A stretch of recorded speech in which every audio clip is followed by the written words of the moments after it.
Bharti, this side दीक्षा सैनी। आज हम collection of data को कंटिन्यू करेंगे। कलेक्शन ऑफ डाटा में मैंने लास्ट लेक्चर में आपको बताया था कि किस तरीके से हम बेसिक डाटा या प्राइमरी डेटा को कलेक्ट करते हैं। तो उसमें हमने 4 मेथड्स के बारे में स्टडी करना था, जो कि मैंने लास्ट लेक्चर में आपको 2 मेथड्स या 2 टाइप्स के बारे में तो आपको बता ही दिया था। आज हम थर्ड टाइप से कंटिन्यू करेंगे। तो हमारी थर्ड टाइप क्या है? Information through local sources and correspondents. इस मेथड में क्या है? The investigator appoints local person और कॉरेस्पॉन्डेंट्स एट डिफरेंट प्लेसेस। मतलब जो इन्वेस्टिगेटर होगा वो अपॉइंट करेगा लोकल पर्सन को, या कह सकते हैं कॉरेस्पॉन्डेंट्स को, एट डिफरेंट प्लेसेस, मतलब जगह जगह पर उनको अपॉइंट करेगा।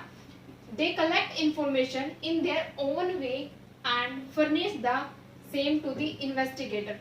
मतलब जो अपॉइंट किया है हमने जिस पर्सन को, वो इंफॉर्मेशन कलेक्ट करेगा इन देयर ओवन वे, अपने स्टाइल में, अपने मेथड में, and furnish the same to the investigator. इसमें क्या है? फर्निश का मतलब है सबमिट, मतलब क्या है? उस इंफॉर्मेशन को इन्वेस्टिगेटर तक सबमिट करेगा। इसमें अब ये लोकल पर्सन और कोरेस्पोंडेंट्स हैं क्या? अब जैसे कि न्यूज़पेपर वाले हैं या फिर टीवी वाले हैं, मान लो आज तक न्यूज़ चैनल है, तो वो क्या करेगा? किसी कोरेस्पोंडेंट को हायर करेगा, एक ऐसा पर्सन जो क्या है, कोई भी इंसिडेंट हो रहा है तो वहां से हमें क्या है, इंफॉर्मेशन प्रोवाइड करा रहा है, तो वो पर्सन क्या होगा? उस टाइम पे कोरेस्पोंडेंट होगा। ठीक है, तो ये हमारा होगा लोकल पर्सन या कोरेस्पोंडेंट्स। नेक्स्ट है इसकी मेरिट्स। सबसे पहले इसकी मेरिट्स क्या है? इकोनॉमिकल। ये इकोनॉमिकल कैसे है? इसमें जो हम हमारे टाइम, मनी और एफर्ट्स, ये तीनों ही चीज as compare direct personal investigation कम लग रही है। ठीक है, जैसे कि हम एग्जांपल लेके चल सकते हैं। न्यूज चैनल वाले हैं, वो एक रिपोर्टर को हायर करते हैं, ठीक है, उनको तो क्या, उन्होंने परमानेंट सैलरी पे करनी पड़ती है। बट क्या होता है, कुछ ऐसे लोकल कॉरेस्पोंडेंट्स होते हैं जो न्यूज चैनल्स को इन्फॉर्मेशन प्रोवाइड करवाते हैं, और उसके बदले में जो न्यूज चैनल वाले होते हैं उस लोकल कॉरेस्पोंडेंट को क्या है, नॉमिनल फी पे करते हैं। तो वहां पे जो उसका खर्चा है चैनल वालों का वो कम आता है, और आपको कम टाइम में जल्दी से वो इन्फॉर्मेशन भी मिल जाती है। तो इस तरीके से ये इसकी मेरिट है कि वो इकोनॉमिकल है। इसके बाद आती है वाइड कवरेज। अब जैसे कि लोकल पर्सन क्या है, इंफॉर्मेशन दे रहे हैं, अब वो लोकल पर्सन ऑल इंडिया या ऑल वर्ल्ड कहीं पे भी हो सकते हैं, तो वहां से हमें क्या है कि होल वर्ल्ड की जो हमें इंफॉर्मेशन मिल रही है, और इस तरीके से हम कम टाइम में जो है वाइड एरिया को कवर कर पा रहे हैं, तो ये इसकी एक मेरिट है। उसके बाद आते हैं कॉन्टिन्यूटी। अब जैसे कि है, कोई भी ऐसा इंसिडेंट होता है, और क्या होता है कि न्यूज वाले हैं जो हमें कॉन्टिन्यूसली इंफॉर्मेशन प्रोवाइड करते रहते हैं, तो इन्फॉर्मेशन आ रही है और प्रोवाइड कर रहे हैं, तो इससे क्या है, कॉन्टिन्यूटी बनी रहती है, इसलिए हम इस मेथड का यूज करते हैं। Suitable for special purpose. जो मेथड है ये सुटेबल होता है कुछ स्पेशल पर्पजेस के लिए। अब जैसे कि इंफॉर्मेशन प्रोवाइड करवा दे कि गोल्ड के जो रेट हैं आज इतना है, कल इतना है होगा, ये संभावना है, इतने सालों से आज के टाइम पे इतने इंक्रीज हुआ है, इतना डिक्रीज हुआ है। तो ऐसे बहुत से ऐसे स्पेशल पर्पजेस हैं जिसके बारे में क्या है, न्यूज चैनल वाले या कोई भी ऐसी मीडिया है जो हमें इंफॉर्मेशन प्रोवाइड करवा रही है, वो भी किस मेथड के through? Information through local sources and correspondents. ये थी इसकी मेरिट्स। अब इसके हम करेंगे डिमेरिट्स। सबसे पहले इसकी डिमेरिट है लॉस ऑफ ओरिजिनलिटी। यहाँ पे जो ओरिजिनलिटी के चांसेस होते हैं वो कम हो जाते हैं, क्योंकि वहां पे क्या है, जो समटाइम्स क्या होता है, जो हम देख रहे होते हैं वो चीज एक्चुअल में नहीं होती है, किसी के समझने का नजरिया ही अलग होता है। तो वहां पे मान लो जो जिसने भी लोकल कॉरेस्पॉन्डेंट्स ने इंफॉर्मेशन जो प्रोवाइड करवाई है वो उसने लोकल चैनल तक तो पहुंचवा दी। अब जैसे कि आप एक एग्जांपल ले सकते हैं कि एसएसआर मतलब सुशांत सिंह राजपूत का जो केस चला हुआ है, कोई कह रहे हैं मर्डर है, कोई कह रहे हैं उसने सुसाइड किया, तो वहां पे क्या है, ओरिजिनलिटी तो हमें नहीं पता, सिर्फ एक आंखों देखी बातें कोई या कहीं सुनी बातें पे सब बिलीव कर रहे हैं, तो वहां पे जो ओरिजिनलिटी है वो बहुत कम है। तो नेक्स्ट है लैक ऑफ यूनिफॉर्मिटी। यूनिफॉर्मिटी का मतलब यहाँ है एक जैसा, मतलब जो हमें इंफॉर्मेशन प्रोवाइड हो रही है वो एक जैसी नहीं होती। वो पॉइंट में मैंने आपको एग्जांपल दिया था कि एसएसआर का केस। अब वहां पे क्या है, बहुत से ऐसे तथ्य हैं जो क्या है न्यूज वालों को मतलब अवेलेबल हो रही है, जो इन्फॉर्मेशन अवेलेबल हो रही है, तो हर पर्सन या हर कोई, चाहे पुलिस वाले से उनको इन्फॉर्मेशन मिल रही हो या मीडिया से मिल रही हो या कोई और थर्ड पर्सन है जिससे उनको इन्फॉर्मेशन मिल रही है, वो जो इन्फॉर्मेशन होगी सभी की अलग अलग होगी, सबके अपने अपने पॉइंट ऑफ व्यू होंगे, तो वहां पे जो यूनिफॉर्मिटी के जो चांसेस होते हैं वो कम होते हैं। उसके बाद है पर्सनल बायसनेस। समटाइम्स क्या होता है, जो लोकल पर्सन होता है वो अपने इंटरेस्ट के अकॉर्डिंग इंफॉर्मेशन देगा, कि जब उसका पर्सनल बेनिफिट हो, या फिर उसको ये लगता है कि ये बंदे से मुझे मतलब कहते हैं ना खुंदस खा रखी है, तो उसकी न्यूज को इस तरीके से रिप्रेजेंट कर दिया, या फिर कोई बंदा अपना बंदा है उसके अकॉर्डिंग आपने उसको उसके फेवर में वो इंफॉर्मेशन प्रोवाइड कर दी, तो वहां पे क्या होता है, बायसनेस के चांसेस होते हैं, आप जो एक्चुअल इंफॉर्मेशन है ना वो नहीं प्रोवाइड करवाओगे, ठीक है, तो वहां पे पर्सनल बायसनेस के चांसेस हो जाएंगे, तो जिस वजह से वो क्या है, इसकी एक डिमेरिट है। नेक्स्ट है लेस एक्यूरेट। जब ओरिजिनलिटी नहीं है तो वहां पे एक्यूरेसी के तो चांसेस ऑब्वियसली बात है कम हो जाएंगे, ठीक है, तो इस वजह से क्या है हमारे लिए लेस एक्यूरेट है। उसके बाद है डिले इन कलेक्शन। समटाइम्स क्या होता है, कोई इंसिडेंट होता है, हमें इन्फॉर्मेशन चाहिए, क्या पता हम लेट हो जाए उस इन्फॉर्मेशन को कलेक्ट करने के लिए, ठीक है, या उस इन्फॉर्मेशन को मान लो समटाइम्स कोई भी एक्सीडेंट हो गया, कोई था उस टाइम पे तो वीडियो बना ली, समटाइम्स हो गया कोई नहीं था या कोई भी उस केस के टाइम पे, तो उस टाइम पे डिले हो गई कलेक्ट करने में वो इन्फॉर्मेशन, तो ये भी एक इस पॉइंट की क्या है, डिमेरिट है। उसके बाद आता है सुटेबिलिटी। इसमें सबसे पहला पॉइंट है कॉन्टिन्यूस इन्फॉर्मेशन। ये जो मेथड है वो तब सुटेबल होगा जब हमें क्या है, कॉन्टिन्यूस इन्फॉर्मेशन प्रोवाइड हो रही है। जैसे कि हम कह सकते हैं मीडिया वाले हैं, वो क्या है, हमें जो इन्फॉर्मेशन है वो कॉन्टिन्यूसली प्रोवाइड करते रहते हैं, इसलिए वो इस मेथड को यूज करते हैं। उसके बाद आता है लार्ज एरिया। जो फील्ड ऑफ इन्वेस्टिगेशन है यहाँ पे लार्ज होती है, ठीक है, और वाइड एरिया को हम कवर पाते हैं, तो जो हम क्या है, ये सुटेबल कहाँ होगा, जब हमें लार्ज एरिया पे क्या है, इन्वेस्टिगेशन करनी है। उसके बाद आता है information used by newspaper, magazines etcetera. इस मेथड के थ्रू जो इन्फॉर्मेशन हमें मिल रही है वो इन्फॉर्मेशन न्यूज़पेपर वालों के द्वारा क्या है, यूज की जाती है, मैगजीन्स वालों के थ्रू। अब नेक्स्ट पॉइंट है हमारा, high degree of accuracy is not required. जो इन्फॉर्मेशन थ्रू लोकल सोर्सेज और कॉरेस्पोंडेंट्स जो ये मेथड है, इसमें हमें क्या है, हाई डिग्री ऑफ एक्यूरेसी की रिक्वायरमेंट नहीं होती है, क्योंकि क्या होता है कि जब हमें कम टाइम में और कम मनी के साथ जब हमें इन्फॉर्मेशन प्रोवाइड करवानी है, अप्रोक्सीमेट इन्फॉर्मेशन की नीड होती है और उसके बेसिस पे हमें कंक्लूजन ड्रॉ करने होते हैं, तो वहाँ पे हम क्या है, लेस एक्यूरेट इन्फॉर्मेशन के साथ भी हम इन्फॉर्मेशन आगे प्रोवाइड करवा सकते हैं। तो ठीक है, ये इसके साथ एक डिमेरिट भी है इसके, जो कि मैंने आपको बताया था कि ये लेस एक्यूरेट भी होता है। हमारी नेक्स्ट टाइप है information through questionnaire and schedules.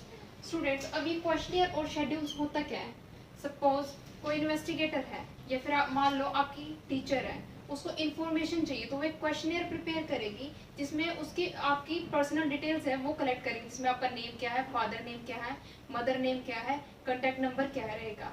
तो इस तरीके से क्वेश्चनियर इन्वेस्टिगेटर के थ्रू प्रिपेयर किया जाता है। तो क्वेश्चनियर और शेड्यूल के बीच में बेसिक डिफरेंस क्या है, जो क्वेश्चनियर है उसमें हम खुद पर्सनल अपनी इन्फॉर्मेशन फिलअप करते हैं और उसमें इन्वेटर के थ्रू इन्फॉर्मेशन फिल की जाती है।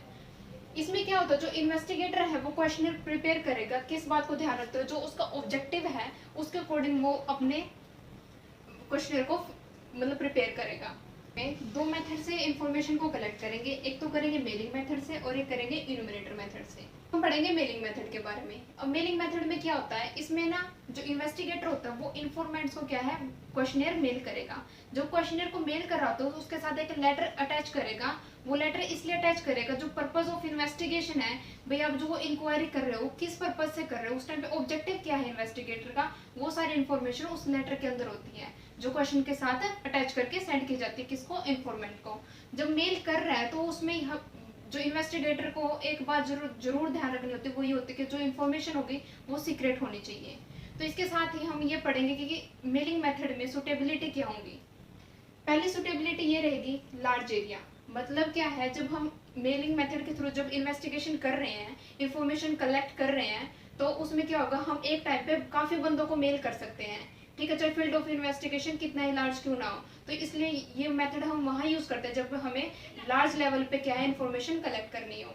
उसके बाद आता है एजुकेटेड इन्फॉर्मेंट्स। मतलब जब हम मेल कर रहे हैं तो ये मेथड तब सुटेबल होगा जब आप उस पर्सन को मेल करो जब वो पर्सन एजुकेटेड हो। अगर बंदा अगला पर्सन है वो एजुकेटेड ही नहीं होगा तो वो कैसे उस इन्फॉर्मेशन को रीड करेगा और कैसे उस इन्फॉर्मेशन का रिप्लाई करेगा। नेक्स्ट है इसकी मेरिट्स। मेरिट्स में सबसे पहले आता है इसका इकोनॉमिकल। ये इकोनॉमिकल कैसे है, मैंने लास्ट में भी बताया था। इकोनॉमिकल कैसे होगा, जब इसमें टाइम, मनी और एफर्ट्स, ये जो तीनों ही चीजें डायरेक्ट पर्सनल इन्वेस्टिगेशन में क्या है, ज्यादा लगती थी, टाइम भी ज्यादा लगता था, मनी की रिक्वायरमेंट भी ज्यादा होती और एफर्ट्स भी ज्यादा लगते थे। लेकिन इस मेथड में क्या है, ये तीनों ही चीजें कम लगेंगी। क्यों? एक टाइम में हम क्या कर रहे हैं, सभी को मेल कर सकते हैं, ठीक है, तो वहाँ पे हमारे जो मनी है वो तो लग ही नहीं रही है, ठीक है। क्यों? सिर्फ इतना लगे कि जो हमारा नेट पैक है, नेटवर्क के थ्रू तो हम उसको मेल कर रहे हैं, और जो एफर्ट्स है वो भी यहाँ पे बहुत ही कम लग रहे हैं। तो इस वजह से जो ये मेथड है वो क्या है, आपका इकोनॉमिकल है। उसके बाद है ओरिजिनल, जो यहाँ पे आपको इन्फॉर्मेशन इन्फॉर्मेंट्स के द्वारा इन्वेस्टिगेटर को दी जाएगी ना, वहाँ पे ओरिजिनल होगी, क्योंकि वो उस टाइम पे इन्फॉर्मेंट्स ने खुद पर्सनल इन्फॉर्मेशन फिल की है। उसके बाद है वाइड कवरेज, अभी हमने पढ़ा भी था इसकी सुटेबिलिटी में लार्ज एरिया, तो उसी तरीके से ये वाइड एरिया को कवर करता है। इसके बाद आते हैं हम इसके डिमेरिट्स पे। डिमेरिट्स में क्या था, सबसे पहले लैक ऑफ इंटरेस्ट। अब जैसे आपने मेल कर दिया, सपोज मान लो जो इन्फॉर्मेंट्स है आपको आपकी उस मेल में उसको इंटरेस्ट ही नहीं है, तो क्या करेगा, या तो वो रॉन्गली फिल कर देगा, या वो इग्नोर कर देगा, वो आपको मेल रिप्लाई ही नहीं करेगा आपकी मेल का। तो वहां पे है लैक ऑफ इंटरेस्ट की जो है कि डिमेरिट है, जो इस मेथड में प्रॉब्लम क्रिएट करती है। उसके बाद आता है lack of flexibility.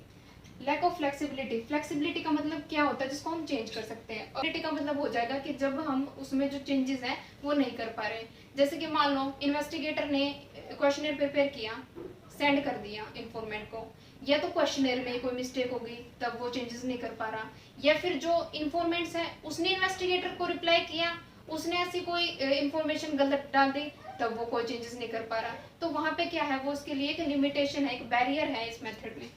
Next demerit रहेगी, वो रहेगी लिमिटेड यूज, कि हम इस मेथड का ना बहुत लिमिटेड यूज कर सकते हैं। वो कैसे, अब मान लो जो इन्फॉर्मेंट्स है वो एजुकेटेड होगा तभी हम उसको मेल करेंगे, अगर वो एजुकेटेड नहीं है तो हम मेल नहीं कर पाएंगे। तो ये बहुत लिमिटेड हो जाएगा कि हम नेक्स्ट पर्सन को जो इन्फॉर्मेंट्स है उसको मेल करें। मेरिट है इसकी बाइस्ड, जो ये मेथड होता है वहाँ पे बाइसनेस के चांसेस बढ़ जाते हैं। क्यों बढ़ते हैं, जो समटाइम्स क्या होता है, जो इन्फॉर्मेंट है मतलब वो इन्फॉर्मेशन ही ऐसी है, आपको रॉन्ग प्रोवाइड कराएगा, मतलब उसे लगता है कि क्या नीड है, मुझे इससे मतलब क्या है, तो वो क्या करेगा, वहाँ पे बाइसनेस के चांसेस बढ़ जाएंगे और अपने अकॉर्डिंग वो इन्फॉर्मेशन फिल करेगा, और ना ही जो उसकी एक्चुअल इन्फॉर्मेशन होगी वो फिल नहीं की जाएगी। तो यहाँ पे जो बाइसनेस के चांसेस बढ़ गए, तो उस वजह से इसकी एक डिमेरिट हो गई। उसके बाद आता है लेस एक्यूरेसी। जब बाइसनेस हो गई तो ऑब्वियस सी बात है वहां पे एक्यूरेसी तो होगी नहीं, तो ये इसकी एक डिमेरिट होगी कि वो लेस एक्यूरेट होता है। तो अब है इन्यूमरेटर मेथड की सुटेबिलिटी। सबसे फर्स्ट पहले आती है सुटेबिलिटी हमारी लार्ज इन्वेस्टिगेशन। मतलब क्या होता है, जैसे इन्वेस्टिगेटर है, इन्यूमरेटर को उसने अपॉइंट किया, तो ऐसे बहुत सारे इन्यूमरेटर्स होते हैं जिनको वो अपॉइंट करता है, क्योंकि उसको वाइड एरिया कवर करना होता है, ठीक है। तो उस तरीके से क्या है, वो लार्ज जो फील्ड है वहाँ पे इन्वेस्टिगेशन करता है, तो या इसलिए इन्यूमरेटर जो मेथड है वो लार्ज फील्ड ऑफ इन्वेस्टिगेशन पे भी सुटेबल होता है वो मेथड। उसकी एबिलिटी क्या रहेगी, स्किल्ड इन्वेस्टिगेटर, मतलब जो इन्वेस्टिगेटर होगा वो स्किल्ड होना चाहिए, स्पेशलाइज्ड होना चाहिए, या वो जो इन्फॉर्मेशन कलेक्ट कर रहा है उसको उस पर्टिकुलर इन्फॉर्मेशन के बारे में नॉलेज होनी चाहिए। तो ये मेथड वही सुटेबल होगा, जब तक उसको उसकी नॉलेज ही नहीं तो वो उस डाटा कलेक्ट करेगा कैसे। उसके बाद आता है knowledge about local language and cultural norms. जब इंफॉर्मेशन कलेक्ट की जा रही है इन्यूमरेटर के थ्रू, तो उसको उस इन्यूमरेटर को क्या है, उस इन्फॉर्मेंट की लोकल लैंग्वेज या उसके जो कल्चरल नॉर्म्स हैं उसके बारे में पता होना चाहिए। फॉर एग्जांपल हम ये ले सकते हैं, कोई भी पंजाबी पर्सन है, उसको अपनी लैंग्वेज के बारे में पता है, अपने कल्चर के बारे में पता है, अगर उसको ऐसी जगह डाटा कलेक्ट करना पड़ जाए, फॉर एन एग्जांपल हरियाणा के जो पर्सन हैं वहाँ से उसको डाटा कलेक्ट करना पड़ गया, तो वो वहाँ के डाटा कलेक्ट कर ही नहीं पाएगा, क्योंकि उसको वहाँ की नॉलेज नहीं है। वो वहीं तक मतलब वहीं तक सिर्फ इंफॉर्मेशन कलेक्ट कर पाएगा जो कि जिस एरिया में वो रहता है, मतलब जो और पंजाबी पर्सन है। तो ये मेथड वही सुटेबल होगा जहाँ पे क्या है, लोकल लैंग्वेज के बारे में पता और कल्चरल नॉर्म्स के बारे में पता हो किसको, एन्यूमरेटर को। इसकी है मेरिट्स में सबसे पहले मेरिट क्या रहेगी, वाइड कवरेज। अब जैसे लार्ज फील्ड ऑफ इन्वेस्टिगेशन करते हैं इल्यूमिनेटर, मतलब वाइड एरिया को कवर कर पा रही है, हमने इसकी सुटेबिलिटी में पढ़ा था, तो ये इसकी यहाँ पे मेरिट रहेगी कि वो वाइड एरिया को कवर कर पा रहे हैं, क्योंकि क्या है, इन्वेस्टिगेटर ने डिफरेंट इन्यूमरेटर्स को हायर किया हुआ है, अपॉइंट किया हुआ है, ताकि वो इन्फॉर्मेशन को कलेक्ट कर सके, डेटा को कलेक्ट कर सके। नेक्स्ट है इसकी एक्यूरेसी। यहाँ पे एक्यूरेसी के जो चांसेस है वो बढ़ जाते हैं, क्योंकि जो इन्यूमरेटर होता है वो इन्फॉर्मेशन पर्सनली कलेक्ट कर रहा होता है, किससे, इन्फॉर्मेंट से, तो वहाँ पे एक्यूरेसी क्या होगी कि जो चांसेस हैं वो ज्यादा होंगे, डिग्री ऑफ एक्यूरेसी ज्यादा होगी। नेक्स्ट है पर्सनल कॉन्टैक्ट। जो इन्फॉर्मेंट्स और इन्यूमरेटर के बीच में क्या होता है, पर्सनल कॉन्टेक्ट होता है, जो कि इसकी मेरिट है। क्योंकि वहाँ पे क्या होगा, अगर मान लो जो इन्फॉर्मेंट्स को कोई डाउट है, वो क्वेश्चन को अच्छे से समझ नहीं पा रहा, तो इन्यूमरेटर उसको अच्छे से बता भी पाएगा, उसको सजेस्ट भी कर पाएगा कि किस तरीके से उसको आंसर करना चाहिए किसी चीज़ का, या कोई जो भी डाउट्स है वो उसके क्लियर कर देगा वहीं पे at a time enumerator. Next merit रहेगी वो है इम्पार्शियलिटी। जो इन्यूमरेटर होता है यहाँ पे इम्पार्शियल होता है, क्योंकि जो इन्यूमरेटर होता है वो इन्फॉर्मेशन इन्वेस्टिगेटर के लिए कलेक्ट कर रहा है, ना कि अपने बेनिफिट के लिए, तो उसका पर्सनली कोई लेना देना नहीं होता, तो यहाँ पे जो पार्शियल होने के चांसेस नहीं होते, इम्पार्शियली, ये इसके एक मेरिट है। नेक्स्ट और हमारी लास्ट मेरिट है वो है कंप्लीटनेस। ये मेथड क्या है, अपने आप में ही कंप्लीट है। ये कंप्लीट क्यों है, क्योंकि जो इन्यूमरेटर को शेड्यूल प्रोवाइड है, उस शेड्यूल में जो क्वेश्चंस गिवन है वो उसके अकॉर्डिंग इन्फॉर्मेंट से इन्फॉर्मेशन ले लेता है, और इन्फॉर्मेशन जो उसको मिल जाती है, क्योंकि वहाँ पे जो जो क्वेश्चंस है ब्लैंक होने के चांसेस नहीं होते हैं, तो इसलिए ये मेथड अपने आप में कंप्लीट है और ये इसकी एक मेरिट है। उसके बाद आते हैं हम डिमेरिट पे। ये मेथड क्या है, एक्सपेंसिव है। एक्सपेंसिव क्यों है, क्योंकि इन्वेस्टिगेटर को इन्यूमरेटर से अपॉइंट करने पड़ रहे हैं, और अब जो इन्यूमरेटर है वो क्या है, पर्सनली इन्फॉर्मेंट्स के पास जाएगा और फिर क्या है, इन्फॉर्मेशन कलेक्ट करेगा। तो ये मेथड एक्सपेंसिव है, इसमें टाइम भी लगेगा, मनी भी लगेगा और एफर्ट्स भी लगेंगे। उसके बाद आती है अवेलेबिलिटी ऑफ इन्यूमरेटर। समटाइम्स क्या होता है कि हमें जो इन्यूमरेटर है वो टाइम पे अवेलेबल नहीं होते, जो कि इसकी एक डिमेरिट है। उसके बाद है टाइम कंज्यूमिंग। वो एक्सपेंसिव में मैंने बताया था, एक्सपेंसिव टाइम मनी एफर्ट्स में तो है, तो वहाँ पर क्या है, ये टाइम कंज्यूमिंग प्रोसेस है, क्योंकि इन्यूमरेटर्स टाइम लगाएगा। समटाइम्स क्या होता है, जो लैंग्वेज बैरियर भी आ सकता है, या कोई भी ऐसे इश्यूज हो सकते हैं जो मतलब क्या है, इन्यूमरेटर को टाइम लगे इन्फॉर्मेशन कलेक्ट करने में, तो ये क्या होती है, टाइम कंज्यूमिंग प्रोसेस है। उसके बाद आता है not suitable for private investigation. क्या होता है कि आपको जब प्राइवेट इन्वेस्टिगेशन करनी हो तो वहाँ पे ये मेथड सुटेबल नहीं है, क्योंकि वो इन्फॉर्मेशन इन्यूमरेटर के थ्रू कलेक्ट की जा रही है।